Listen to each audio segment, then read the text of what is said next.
Hey everybody, just a little quick aside. It's me and Jessica. Hi Jessica. Hello. The thing is there'll be no video this week because I little hiccup because I was screen recording the wrong screen because I was using a dual monitor and I was shotting the monitor that did not have our faces in. So it'll just be a screenshot of us. Yeah, that. Yeah, so hopefully you guys will enjoy it anyway. Okay, bye. Hi.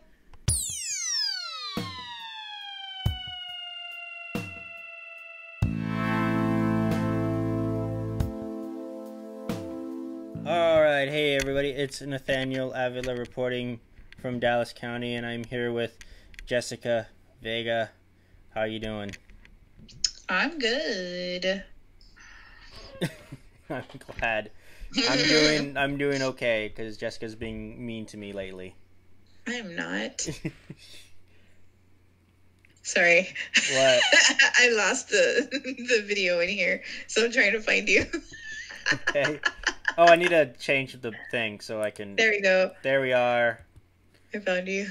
Okay. Hello. Hello, Jessica. I was trying to look something up just to get some dates, factual dates. Okay. I'm looking for some dates too. Anyway. See what I mean, guys? I got to laugh. See what I'm talking about? She's being mean to me today. Oh, only you can bring the jokes today? What jokes did you say? Your jokes is just being mean to me for no reason. Some joke? Okay, I'm kidding. I'm kidding. Okay. Kidding. Yeah. So we're gonna talk about, huh? That wasn't the right one. Okay. So what are we talking about today? So today we're going to be talking about something that's near and dear to my heart. Really? That's weird. And a lot of people's hearts in South Texas. We are going to be talking about the murder of Selena Quintanilla Perez. Mm-hmm. Yeah, because you just watched the Selena show. Yes. We actually were supposed to do this last week, but I wasn't feeling good and my voice sounded... So we decided to just give it a rest. So, I mean, I know last week and the week before that, this Selena series was like all the hype. Everybody was talking about it. And yes, I have already binged it. I have my opinions. I heard it was not that good. Like, the critics did not like it.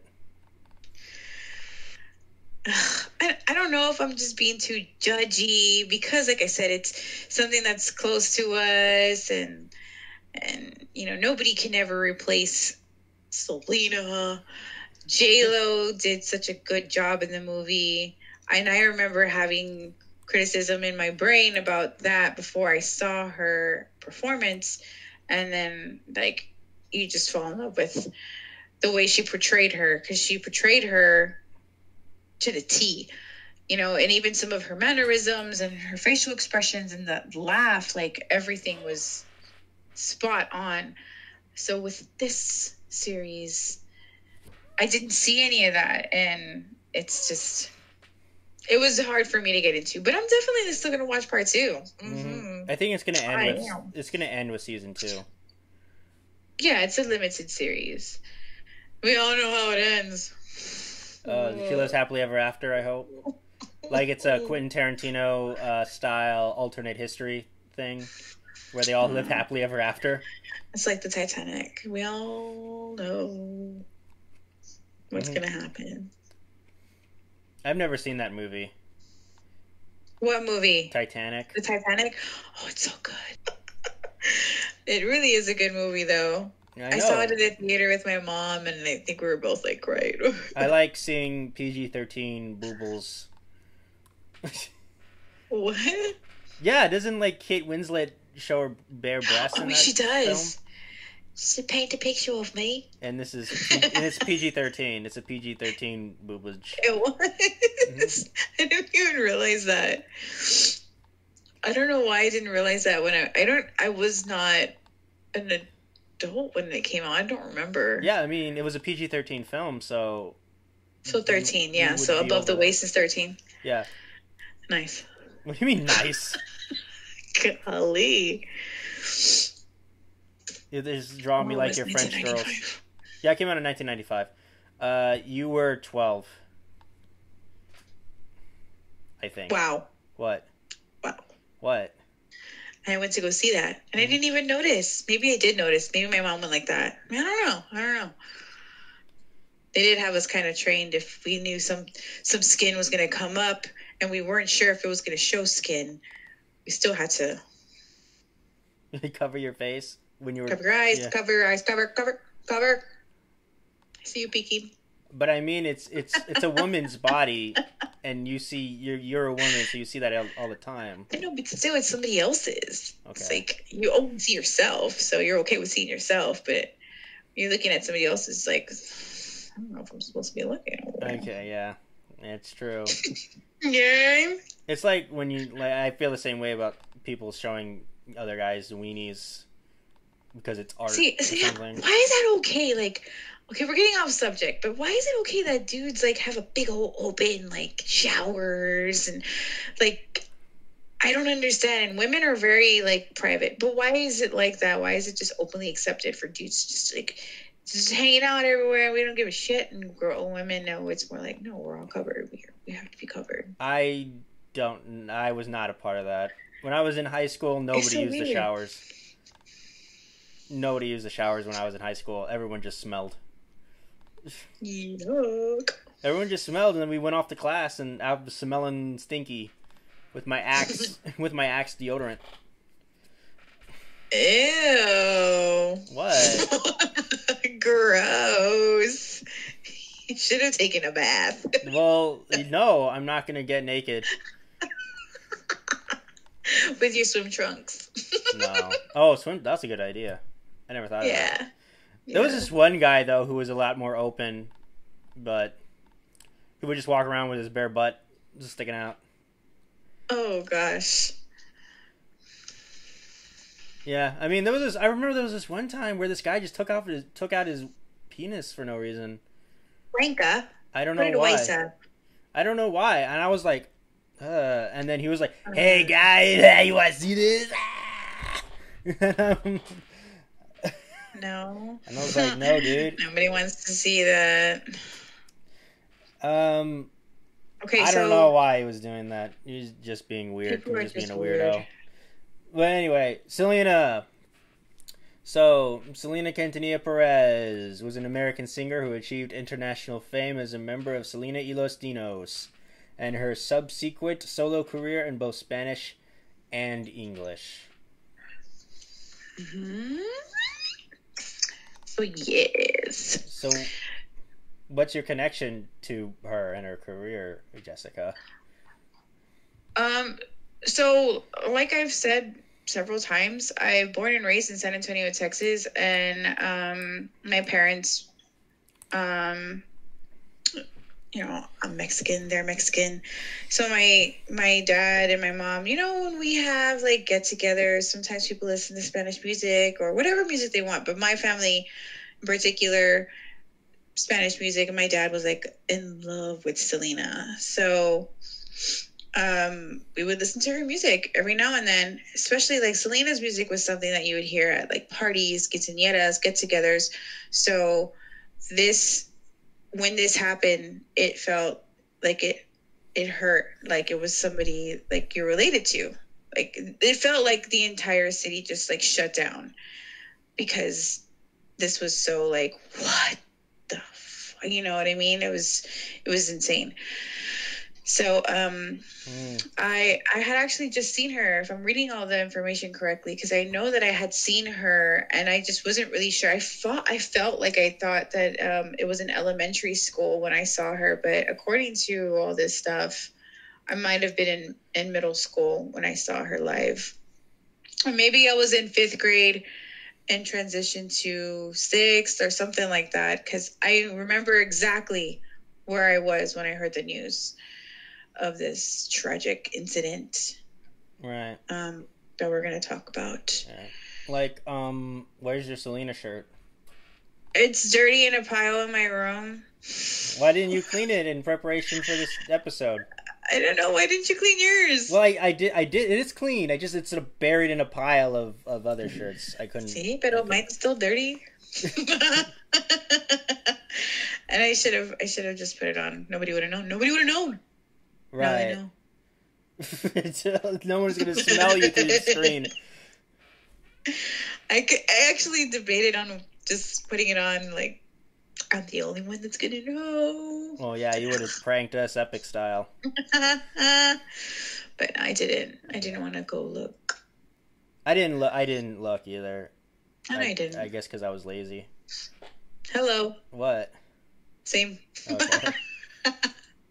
All right, you want to talk about her background? Yeah, just a second. Hold on. One second. But yeah, I'm just trying to find out the exact date that I saw her, because I swear I just had it. 1995. I think it was in March.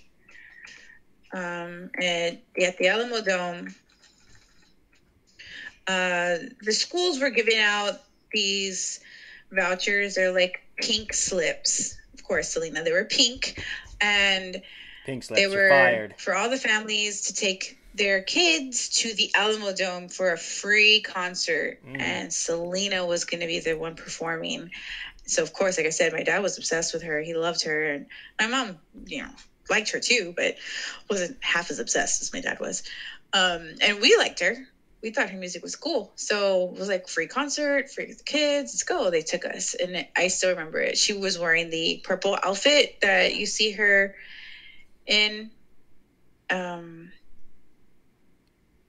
movie and everything. The sequence one, but she actually had the jacket over. Mm-hmm. I'll share it. 1 second. Yeah. Let me find you. I found you. Okay, I'm going to share it. Yeah. A window.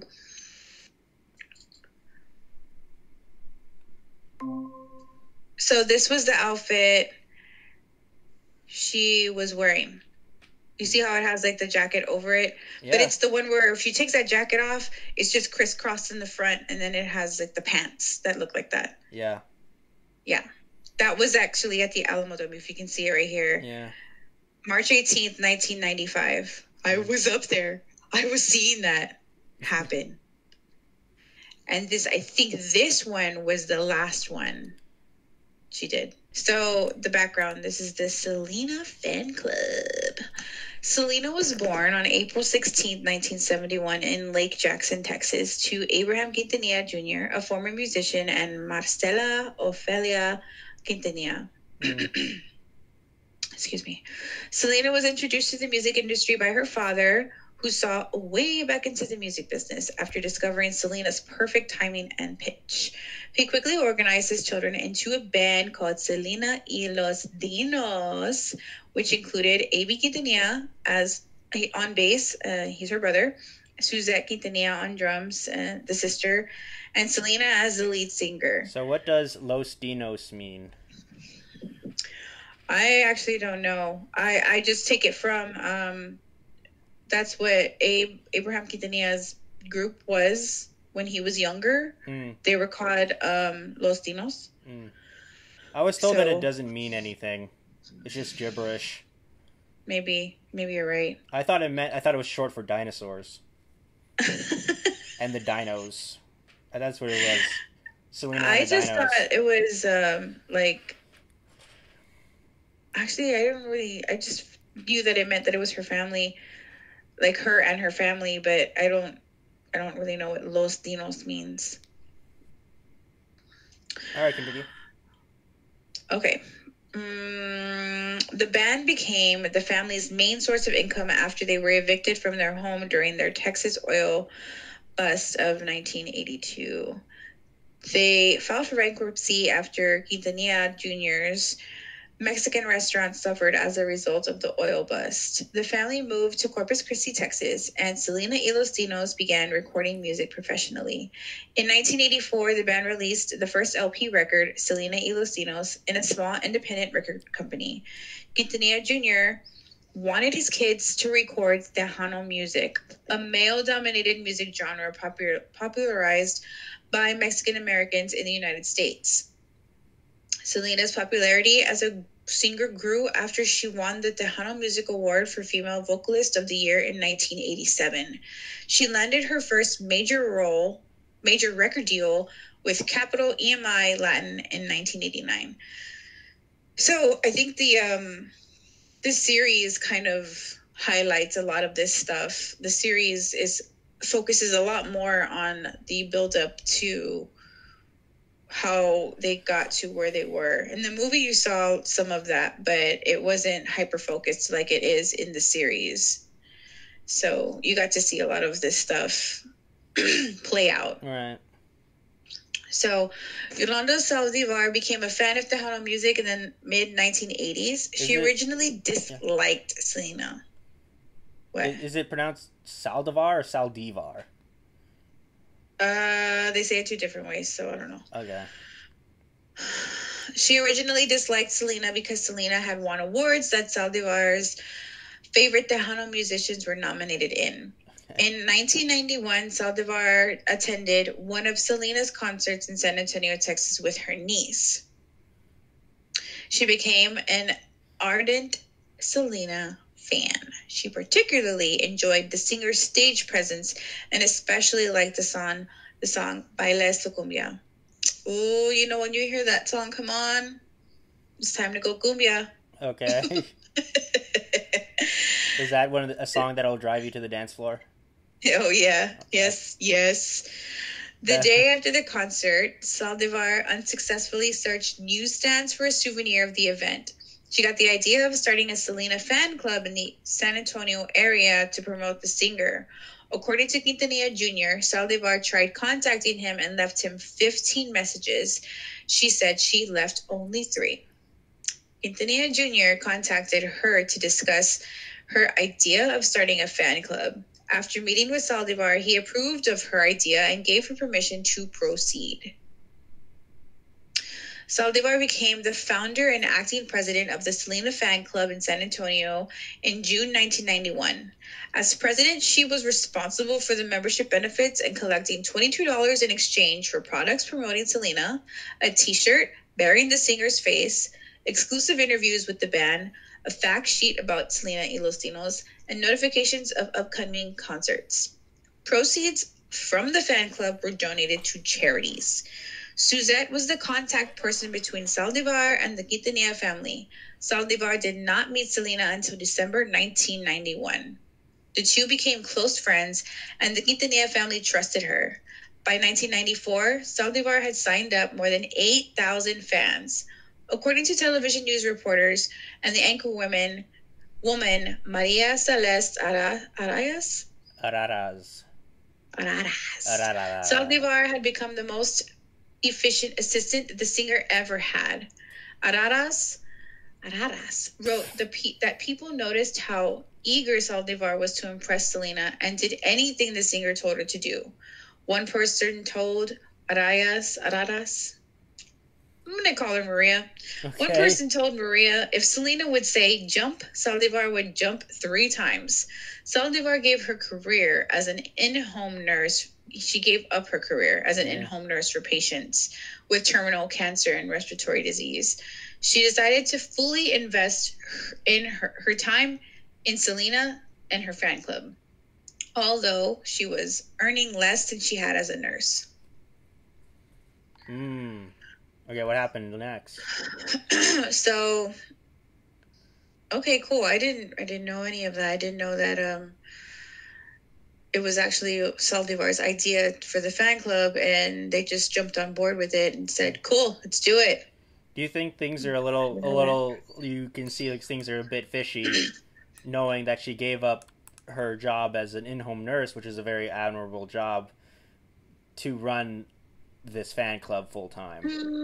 I don't, only because okay, so a job as a nurse is a job either you have because you love doing it, or you have it because you need a job, and this job is not going to go away. Everybody needs nurses. Don't you need to be certified or something? Yes. So even if she didn't have the fan club, this was always going to be something she could fall back on, being a nurse, because she's certified as a nurse. And they make good money. But being a fan club president of somebody that you adore, like, that's like a dream job. So in my opinion, yeah, if that was an option for me and I didn't have anybody else to support and I was making money off of being able to help the person that I think is amazing be better, then yeah. All right. So but obviously it was more than that for this lady. You think you can tell that she's a bit obsessive at this point? Yeah, I think after a little bit, people are noticing she's willing to do anything for her. What if what if somebody came up was like, hey, I want to start a Jessica fan club and I'm obsessed with you. I know everything about you. Well, I mean, like, I'm nothing, so like, go away. But like, imagine it was during your guitarist days, like your band days, and somebody's like, I know everything about you. I want to start a fan club. I know everything about you. No. Mm-mm. Too bad I'm doing it anyway. No. Okay, so we're gonna move on. Yeah. We're gonna start talking about her boutiques. So if you've seen the movie and the series, well, I don't know if they highlighted in the series. I know in the movie that they talk about her opening up her stores and her designing clothes and stuff like that. So that's what we're gonna talk about here. In 1994, Selena opened up 2 boutiques called Selena, etc., etc., in Corpus Christi and San Antonio. They were equipped with in-house beauty salons. Nathaniel Jr. thought Saldivar was a potential candidate to run the businesses because the family would be touring the country. He believed she was the best choice because of her success running the fan club. The family agreed, and in 1994, Saldivar became the manager of the boutiques. In September of 1994, Selena signed Saldivar as her registered agent in San Antonio. After being hired to run the boutiques, Saldivar moved from South San Antonio to Corpus Christi to be closer to Selena. In an interview with Primer Impacto in 1995, Nathaniel Jr. said that he always mistrusted Saldivar. Though the family never found anything odd about Saldivar's behavior, Saldivar was authorized to write and cash checks and had access to bank accounts associated with the fan club and boutiques. Do you think Quintanilla Jr. really always mistrusted Saldivar? I don't think so. I don't think so either. I think he's just saying that because hindsight's 20/20. I think maybe he had too much going on or a lot going on to even notice. It, and she was somebody that was willing to help take some of the burden off.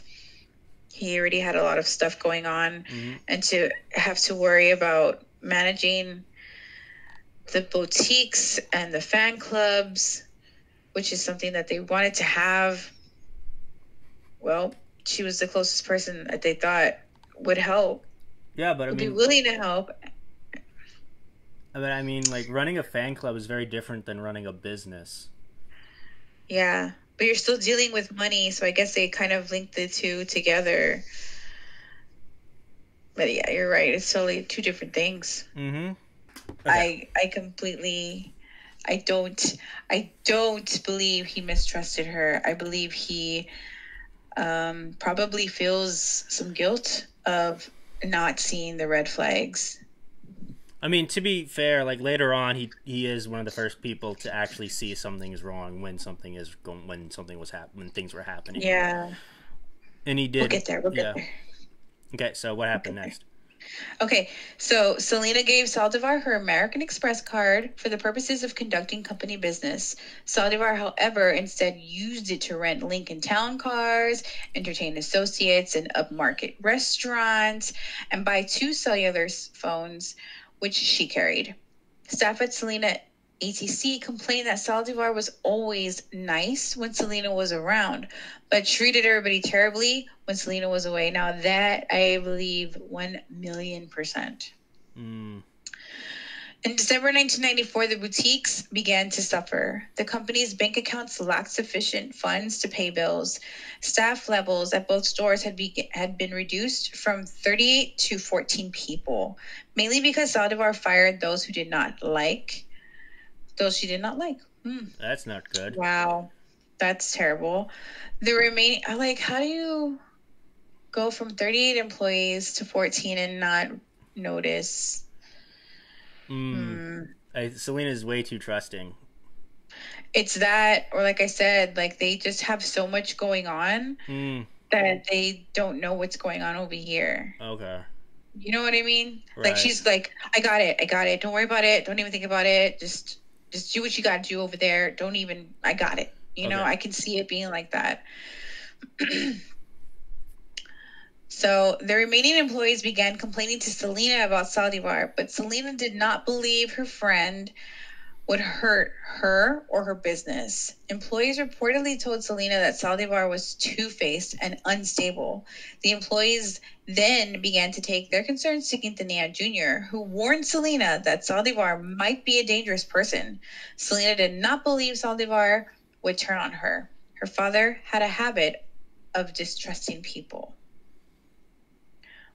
What does that mean, Nathaniel? Had a habit of distrusting people? You mean he had a habit of just thinking everybody's a liar? Is that what it's saying? It's basically thinking that everybody is... somebody always has a motive? Yeah, somebody's not being truthful. Okay. Oh, so that explains why she's just like, Dad, chill. Mm-hmm. Dude, she's fine. Yeah. She's fine. But the employees are saying, or they supposedly told Selena... They're the first people to bring that up to her. Mm-hmm. That something's not right here. Right. So, in January 1995, Deborah Ramirez, Selena's cousin, was hired to work in the boutiques and help Selena expand her business into Mexico. Ramirez quit within a week, telling Saldivar she was dissatisfied with the failure of staff members to report sales. Ramirez also found receipts were missing from the sale of several boutique items. Saldivar told her to mind her business and that it was not her concern. Saldivar frequently clashed with Martin Gomez, Selena's fashion designer, who complained that Saldivar was mismanaging Selena's affairs. Their animosity intensified during Selena's fashion shows. Gomez accused Saldivar of mutilating or destroying some of his original creations and said she never paid the bills. Gomez stated that Saldivar had established a reign of terror. The two were constantly complaining about each other to Selena. Saldivar began recording their conversations without Gomez's consent to persuade Selena he was not working for the boutique's best interest.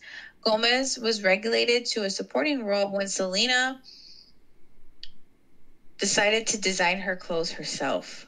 Between late 1994 and early 1995, Saldivar often traveled to Monterrey, Mexico to expedite the process of opening another Selena ETC store.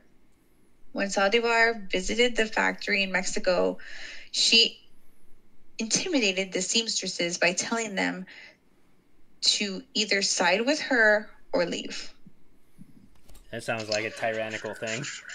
I know. She sounds like a monster. Oh, and it just sucks that no matter what anybody said, she didn't want to believe anybody. And I just don't understand how you can hear it from all these different people and still think she's fine. She's fine. Everybody's just blowing it out of proportion. She's fine. That's the thing about toxic people is they manipulate you into thinking that everyone else is wrong and they're the only people that are right. Yeah. Yeah. Like people will tell like people will be blind to the fact that this guy is not that good, and everyone will be telling you these things, but they just won't listen. Yeah, it's so weird. Maybe it's because they got really close or something. I don't know. So here we're gonna go into their relationship. So yeah. So Saldivar was receiving tokens of affection from Selena, which she was not accustomed to. Her room was covered with Selena posters and pictures, burning votive candles, and a library of Selena videos, which she played to entertain guests. During an interview with Saldivar in 1995, reporters from the Dallas Morning News said her devotion to Selena bordered on obsession. Yeah, a little bit. Saldivar told employees at Selena ETC she wanted to be like Selena. Ugh. Girl, you're like 2 feet. Oh, too short. According to an unnamed former employee, Saldivar was possessive of her relationship with Selena and tried to distance Selena from other employees. This person believed that Saldivar's goal was to have more control over the employees and over Selena. Saldivar said her reason for distancing the employees from Selena was to shield the singer from the petty issues of managing her boutiques. Along with the responsibility of running the boutiques, Saldivar accompanied Selena on trips and had keys to the singer's house. Wow, that's insane. Wow, she really trusted this lady. I know. She was like her personal assistant. When Saldivar became a business associate, their relationship began to deteriorate. In September 1993, Selena met Ricardo Martinez, a doctor who lived in Monterrey, Mexico. Selena wanted to expand the number of boutiques by opening a Selena ETC store in Monterrey. Martinez said that he had contacts in Mexico who could help her grow her business. Martinez became a business advisor to Selena. Though her family said he was simply a fan who posed in several pictures with her, Saldivar became envious of Selena's dependency on Martinez. He began sending flowers to Selena's hotel room. Saldivar warned the singer that Martinez might have unprofessional intentions. Selena began visiting Monterrey more frequently, often in disguise. Sebastian da Silva, Martinez's assistant, would pick up Selena at the airport. He said he noticed she was wearing wigs and using her husband Chris Bettis' surname so others would not identify her. According to Martinez, he had lent several $1,000s to Selena because she was short on cash. What do you think about this guy, this Martinez dude? I don't know. The way this is worded is kind of weird. Like, it seems like she's having a lot of business meetings with this dude. And she's having to hide it because I don't know why. I don't know if it's because of Saldivar or her husband or just because she doesn't want to get recognized. I don't know. I think it's the recognized thing. The thing that's kind of like making me kind of like question this dude's motives is the fact that he's all like sending her flowers and stuff. That's kind of an odd thing to do when you just want a professional relationship. Right. I don't think he's a bad guy. I just think he's just doing some odd things. I agree with that. I think he probably wants, a little something more, even though she's married at this point. Yeah. It's odd. All right. I mean, I don't know. I didn't really know a whole lot about that because it didn't really have a whole lot to do with her musical career. It was more about the opening a store in Mexico. We do know that it made Saldivar very jealous. Yeah, we can see that. Okay. So we're going to talk about... okay. All right. So now we're going to talk about Saldivar's termination of employment. Yeah. So starting in January 1995, Quintanilla Jr. began receiving phone calls and letters from angry fans who claimed to have paid their enrollment fees for the fan club, but did not receive the promised memorabilia.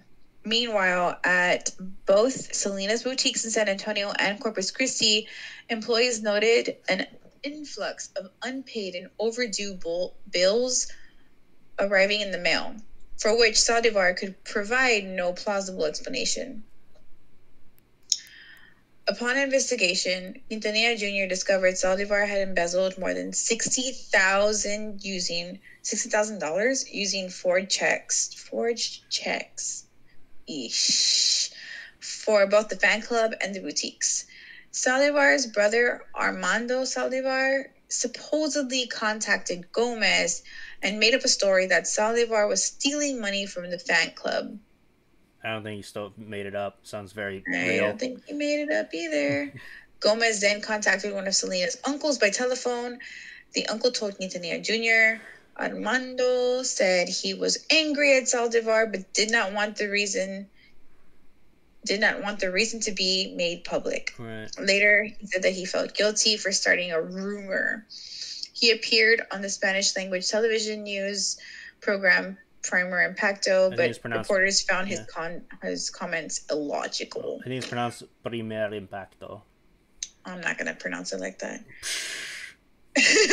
Okay, what happened next?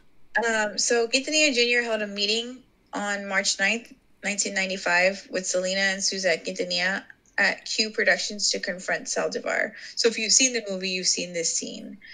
Quintanilla Jr. presented Saldivar with evidence concerning the missing funds. He said Saldivar simply stared at him without answering any of his questions. He further stated how Saldivar did not deny the accusations or said anything during the meeting, but was emotional at times, and at other times just cool as ice. Quintanilla Jr. told Saldivar he would involve the police if she did not produce evidence that disproved his accusations. When Quintanilla Jr. asked her why fans were not receiving the promised gift packages, Saldivar said those fans were trying to get the items for free. Quintanilla Jr. discovered Saldivar had opened the fan club's bank account under her sister's name, Maria Elida. Excuse me. When asked why she had done this, she replied that the bank would not allow her to open an account in her name. She did not know the reason for this refusal. Saldivar abruptly left the meeting, and Quintanilla Jr. then banned Saldivar from contacting Selena. However, Selena did not want to end their friendship. No. She felt Saldivar was essential to the success of her clothing line in Mexico. How? Selena also wanted to keep Saldivar close because she had bank records, statements, and financial records necessary for tax purposes. You can get them later. Yeah, but I'm pretty sure she just wanted to make sure that she would get them later instead of just cutting her off completely. Oh, man. Who knows? I mean, who knows what she could have done? She's terrible. Saldivar's name remained on the payroll after the meeting, though her termination was pending on the retrieval of the financial records that were stolen. On March 25th, Selena told Suzette that she was planning on terminating Saldivar's employment soon. Selena was really trusting of her. She gave her she's on her fourth chance with Selena. March 25th. Oy. After meeting, hold on, let me see if I have to. Yeah. Yep. After the meeting, Quintanilla Jr. discovered the fan club's checks were signed with Maria Elida's signature in handwriting, identical to Saldivar's. He concluded that Saldivar was writing forged checks using her sister's name, then cashing them and keeping the funds. When Quintanilla Jr. was trying to retrieve the fan club bank statements, he said they had vanished. He found a letter in Saldivar's handwriting stating that Maria Elida had to close the bank account because of a major problem. According to the letter, a member of the fan club, Ivan Perales, was sent to the bank to deposit $3,000, but Perales did not deposit the money and could not be found. The letter stated that Maria Elida found out about the situation too late and that Perales and the money were missing. Maria Elida then wrote checks to be cashed by Saldivar, even though the bank account had no funds. The letter said Maria Elida was closing the account for that reason and that the bank would have to cover the checks. Right. Nathaniel Jr. confronted Saldivar about Perales' identity. He said Saldivar knew nothing about her. Nathaniel Jr. said Saldivar did not trust the treasurer of the fan club, but she had trusted a complete stranger to deposit $3,000. He told Saldivar to tell that lie to someone else. He concluded that Perales did not exist, since none of the fan club workers had ever met her. Okay. That's very shady. That's shitty. She's on her, like, she's, like, on her 5th strike. He's just like, yeah, no, I don't believe you. I don't believe shit you say. Yeah. Yeah, so what, I don't know what this is. Failed attempts to kill Selena? What? This is really, let's see what happens. Let's see what this says. What is this? The day after Saldivar was banned from contacting Selena, Quintanilla Jr.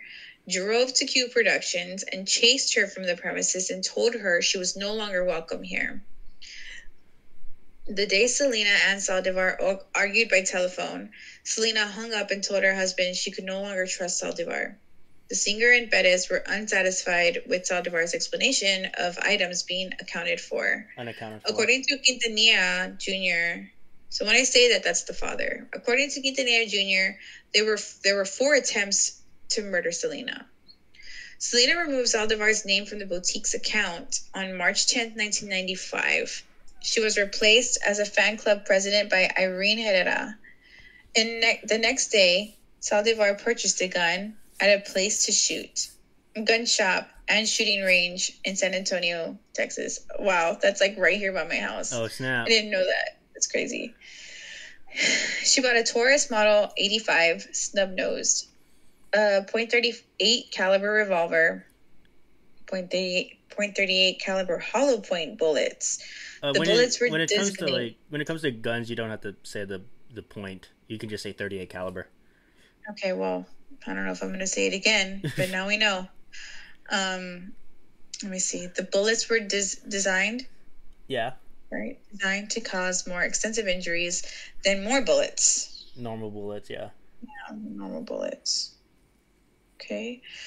Saldivar told the clerk she needed protection in her job as an in-home nurse because a patient's relatives had threatened her. I thought she quit. Mm-hmm. On March 13th, Saldivar went to a lawyer and wrote her resignation, which Quintanilla Jr. believed was her alibi. The same day, Saldivar drove to Corpus Christi and checked into Sand and Sea Motel.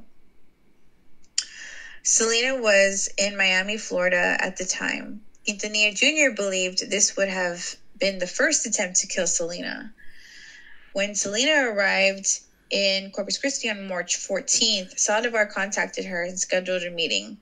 Saldivar told Selena that there was too much traffic and asked her to meet her in a parking lot 25 miles away from Corpus Christi. Upon arriving, Selena told Saldivar she could remain in charge of her business affairs in Mexico. But according to Quintanilla Jr., Selena wanted to continue employing Saldivar until she could find a replacement. Saldivar showed Selena the gun she had bought. Selena told her, "Get rid of it," and she said she would protect Saldivar from her father, according to Saldivar and Perez. This Quintanilla Jr. believed had calmed Saldivar and was the reason she did not kill Selena in the parking lot. The next day, Saldivar returned the gun to the shop, saying her father had given her a .22 caliber pistol. On March 26th, Saldivar stole a perfume sample and more bank statements from Selena in Mexico. She's a piece of work. This girl. This lady, this trash lady. So this is like she tried to kill Selena twice at this point. Yeah. Okay, it's saying that she returned the gun, right? Right. That's what it said. Returned the gun to the gun shop, saying her father had given her a .22 caliber pistol. So she returned a gun because she already had another one. Saldivar accompanied Selena on a trip to Tennessee while the singer finished recording a song for her crossover album. Selena told Saldivar some bank statements were missing and asked her to return them as soon as they returned to Texas. Saldivar repurchased the gun on March 27th and asked Selena to meet her at a motel room. This was her second attempt to kill Selena. News of Selena's arrival spread as spread, and she was soon mobbed by fans. Nathaniel Jr. believed her fans saved her that day. There were too many witnesses, according to him. The third attempt to kill Selena was during Saldivar's trip to Monterrey in the last week of March. Dr. Martinez received telephone calls from Saldivar crying hysterically and saying she had been raped on March 29th. The next day, Saldivar again called Dr. Martinez, who said the calls sounded as though someone was trying to snatch the telephone away from Saldivar. He sent an employee to her motel room to investigate, and the employee found she had left a few minutes earlier. So on March 30th, Saldivar returned from Monterey trip and checked into the Days Inn motel. She contacted Selena and told her she had been raped. According to Quintanilla Jr., this was the last message they received from Saldivar. He believed this claim was her new alibi. Saldivar asked Selena to visit her motel room alone. However, her husband, Chris Bettis, accompanied her. According to Bettis, he waited by his truck as Selena went alone to Saldivar's motel room. As Bettis was driving back to their house, Selena noticed Saldivar had failed to give her the correct bank statements she needed. Saldivar tried contacting Selena through her pager. She desperately wanted Selena to take her to a hospital that night. She told Selena that she was bleeding due to the rape. Quintanilla Jr. believed Saldivar was lying or trying to get Selena to return to the motel room. Bettis told Selena it was too late and did not want her to go out alone. Unbeknownst to Bettis, Selena agreed to meet Saldivar the next morning. Oh no, don't go. So what do you think about these attempts to Saldivar's earlier attempts?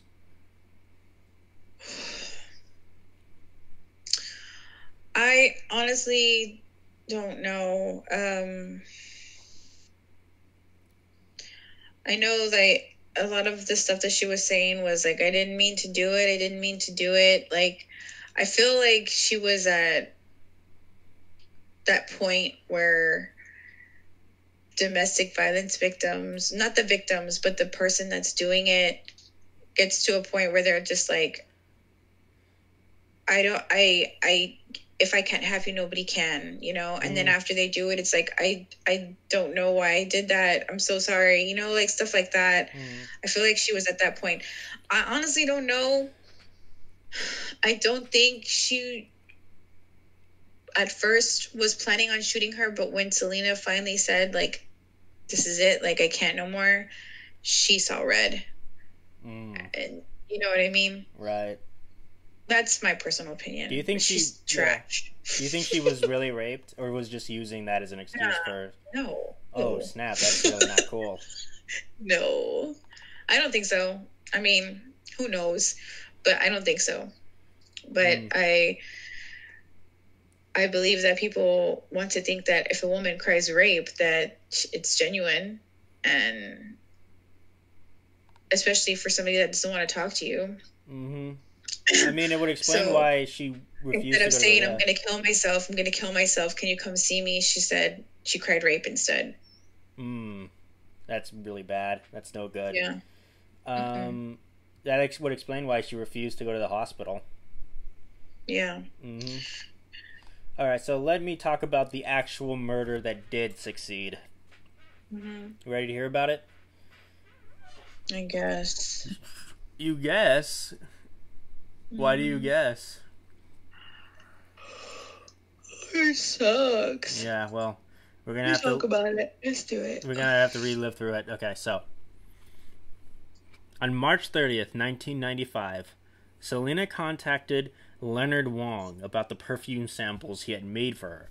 According to Wong, Selena told him she would be meeting Saldivar the next morning to pick up the samples that had been stolen from her. The same day, she told another employee at the boutique she was expecting to fire Saldivar. The employee followed Selena to her home at night because she was concerned over this singer after their discussion about Saldivar. At 7:30 a.m. on March 31st, Selena left for Saldivar's motel room. At the motel, Saldivar told Selena that she had been raped in Mexico. Selena took her to the doctor's regional hospital, where medical staff noticed Saldivar showed clear symptoms of depression. Saldivar told medical staff that she had bled a little.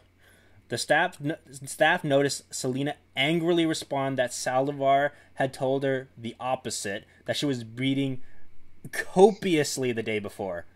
Nurse Carla Anthony informed Saldivar she needed to travel to San Antonio to obtain a gynecological examination.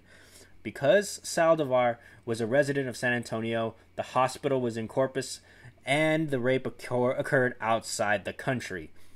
While driving back to the motel, Selena told Saldivar it would be best if they stayed apart for a while to avoid upsetting Quintanilla Jr. Oh no, Jessica, oh no.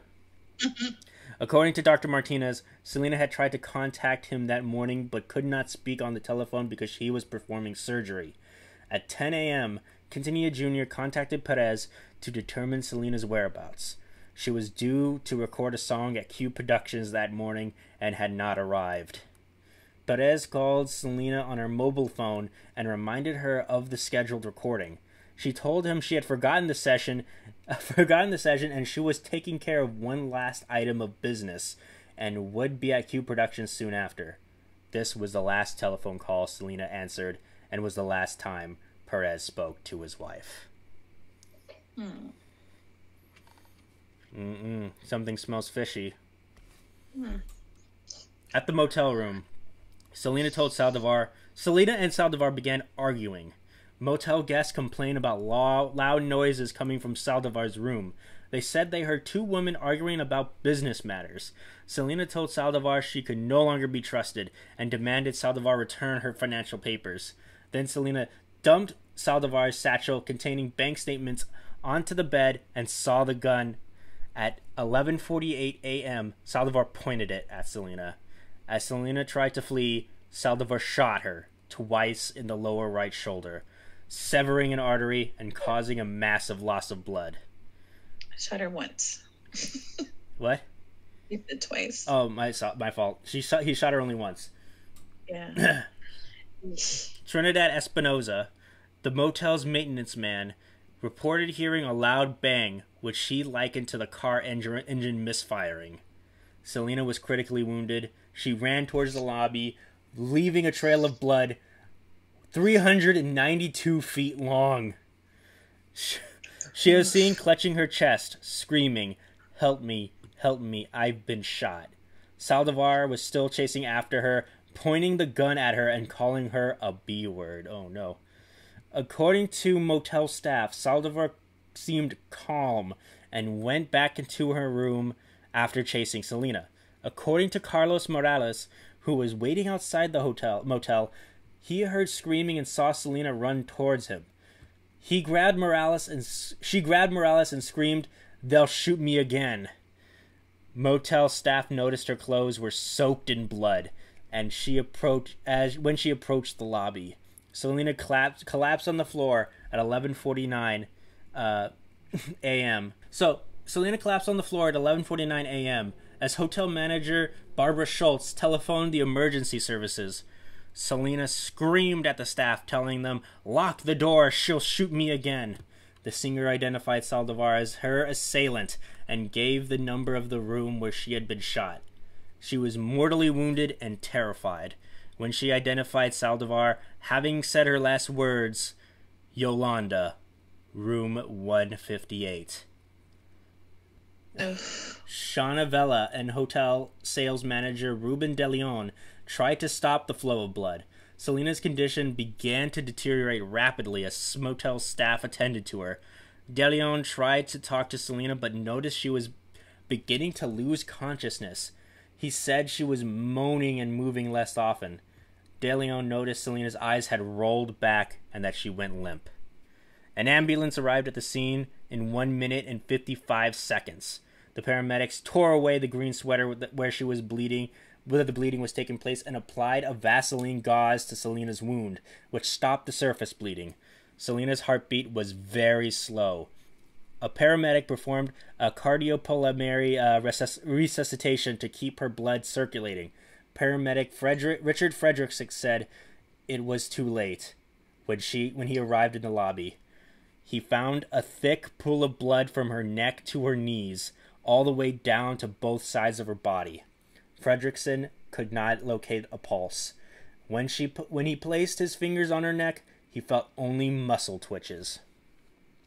A paramedic tried inserting an intravenous needle into Selena, but her veins collapsed because of the massive blood loss and low or no blood pressure, making the insertion extremely difficult. Local police closed off Navigation Boulevard when paramedics delivered Selena to Corpus Christi Memorial Hospital at noon. Her pupils were fixed and dilated. There was no evidence of neurological function. She had no vital signs, and she was declared clinically brain dead. Doctors were able to establish an erratic heartbeat long enough to transfer her to the trauma room.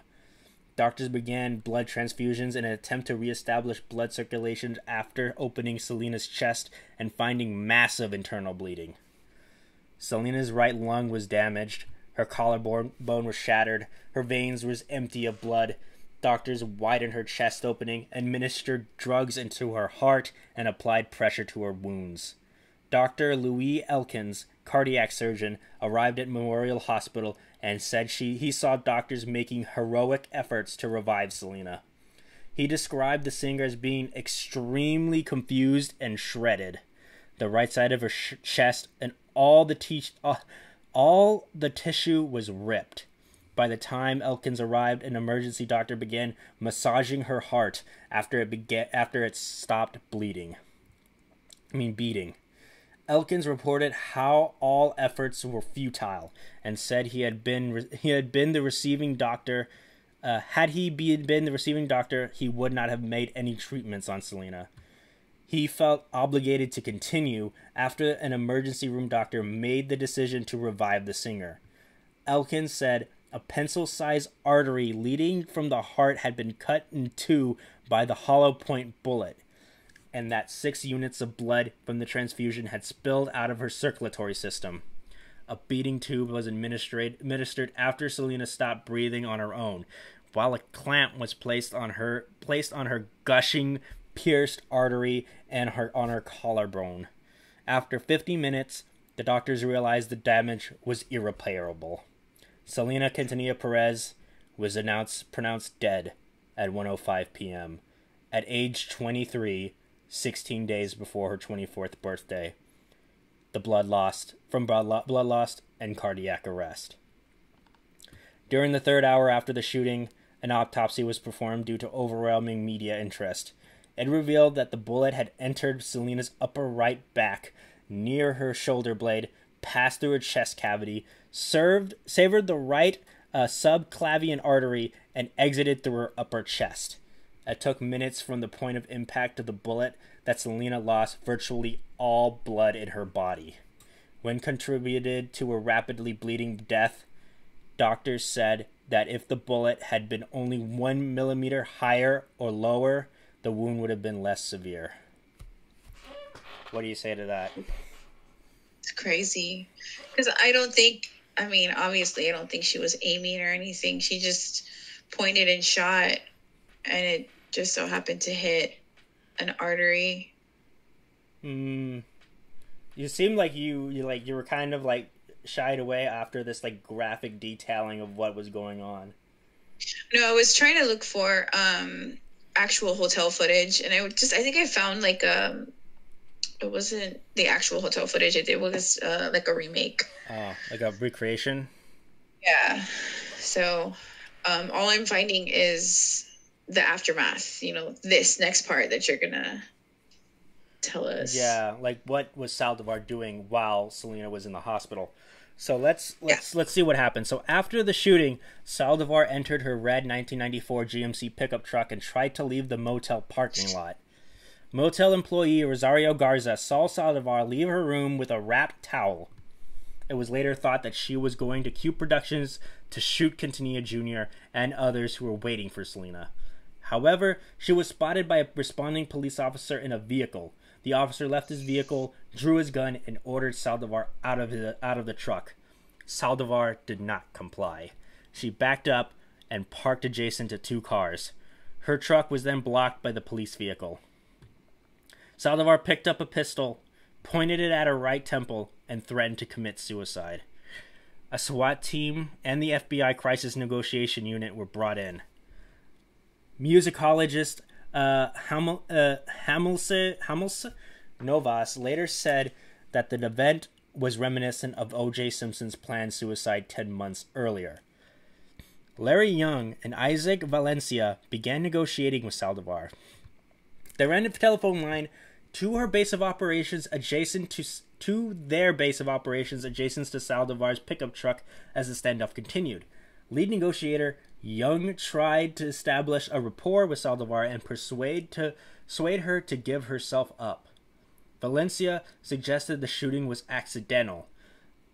So Saldivar later changed the story, saying the gun went off by itself. She spoke to relatives in addition to speaking with police. Motel guests were ordered to remain in their rooms until police escorted them out. Later that afternoon, police drained the gasoline from the gas tank of Saldivar's car and turned on the floodlights. Do you think it really went off by itself? I don't know. It really just depends. I don't know how loose the triggers are, and I don't know if she's just like freaking out, because I think she was like freaking out, but I don't know. So after the standoff entered its 4th hour, Valencia succeeded in getting Saldivar to confess that she had intended to shoot herself. Saldivar said when she placed the gun to her own head, Selena tried to tell her not to kill herself. When Selena opened the door to leave, Saldivar said she told her to close it. So she also said the gun went off when Selena left. During the 6th hour, Saldivar agreed to give herself up, but when she saw the police officer pointing a rifle at her, she panicked, ran back to her trunk, picked up the revolver, and pointed it at her head again. Saldivar surrendered after more than 9 hours. By then, hundreds of Selena's fans have gathered at the scene. Many wept as police took Saldivar away. A press conference was called within hours of Selena's murder. Saldivar had not yet been named in media reports. Assistant Police Chief Ken Bung and Quintanilla Jr. told the press the possible motive was Selena's intention to terminate Saldivar's employment. So, like I said earlier, I remember exactly where I was when this happened. So if it happened in 95, then yes, I was in 6th or 7th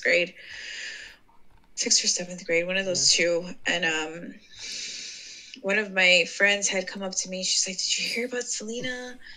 We were getting out of like cheerleading practice or something like that. You were a cheerleader? And I was. I was like one of the youngest ones. I can't imagine that. Yeah, it was fun. And I was only a cheerleader from elementary to in middle school, and that was it. But yeah, she was like, "What happened?" I said, "What happened?" "No, what are you talking about?" And she said, "She's dead. She died." And I was just like, "Oh my gosh." And then like after that, it was after school. So my dad was picking me up, and he picked us up, and it was just like quiet the whole way home, and he had the radio on, and they were just like playing Selena, like continuously playing all her songs. And yeah, it was pretty sad all around over here in South Texas this day. Right. But it looks like we're going to have to continue the rest next week for part 2. Where we're gonna talk about the impact of the murder. We're gonna talk about the funeral. We're gonna talk about the Saldivar trial, and all of that coming up in part 2 of the murder of Selena Quintanilla Perez. So, final thoughts on the actual murder itself. What do you think? I think even I say that I don't think she intended on doing it, but I think at the end of the day, she was going to end up doing it, because as much as Selena seemed to want to keep her on, there was just too many too much more. What do you say? You make a list of the pros and the cons, and there was just too many cons. Like, it's too much gone wrong. You've done too much damage. I can't. We just can't. She seemed to have wrapped her entire life around Selena. So being cut off from her entire life, yeah. Once you say no, no more, yeah, it was going to end up happening. What is in this? She's so pathetic. Oh, snap. But, oh, my gosh. Dang, man. Those are some harsh words. What? What you just said. Well, yeah, I mean, it's true. But, yeah, I'd encourage people if, I don't know if people can leave feedback somewhere or wherever, but I want to know if you were around like I was when this happened. I want to know what you were doing. Where were you? Because if you're like me, you remember it happening like it was yesterday. I was still in utero. Yeah, my mom was pregnant with me when this happened. I was born like a couple months after. Oh. Really makes you feel old, doesn't it? This was a tragic day for us over here. Mm-hmm. People still... Like, so that's why when they remake things and they put out things, like a lot of people will say, just let her rest already. Just give it up. That's her dad's just trying to make more money off of her. I don't know. I'm kind of in the middle with it because people like you and people younger than you, if people don't keep her memory alive, nobody's going to know who she is after a while. Yeah. I don't know how familiar you are with like Mexican traditional folklore. In Mexican traditional folklore, the memory of somebody after they have passed is basically what keeps them sustained in the afterlife. Mm-hmm. So as long as somebody remembers you, then that person is still alive in the afterlife. Yeah. Like Coco, right? I saw that on Coco. Yeah, that's exactly where that's from. You think Coco made that up? Yes, they made it up. No, but the whole Day of the Dead thing, I actually wasn't familiar with the whole putting the pictures up on the thing. You mean the Ofrenda? Yeah, Ofrenda or whatever. Oh, Ofrenda. Yeah. But yeah,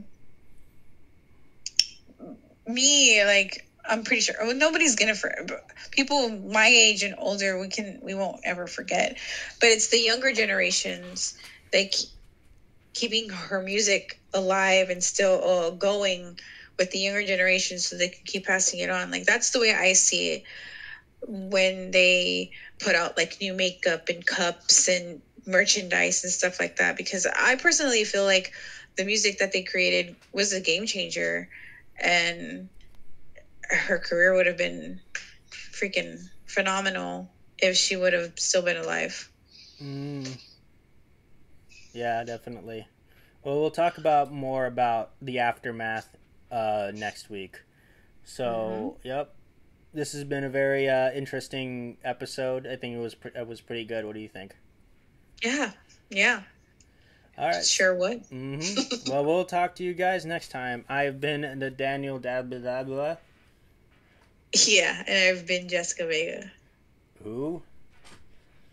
Never heard of you. Well, you're mine better than yours. What?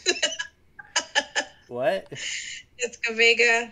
Nathaniel Avila. Yeah, and we're peacing out. Bye. Thank you for listening to a Vision podcast, home of Wacky Talkies, The Kingdom, Evil Exists, and many more.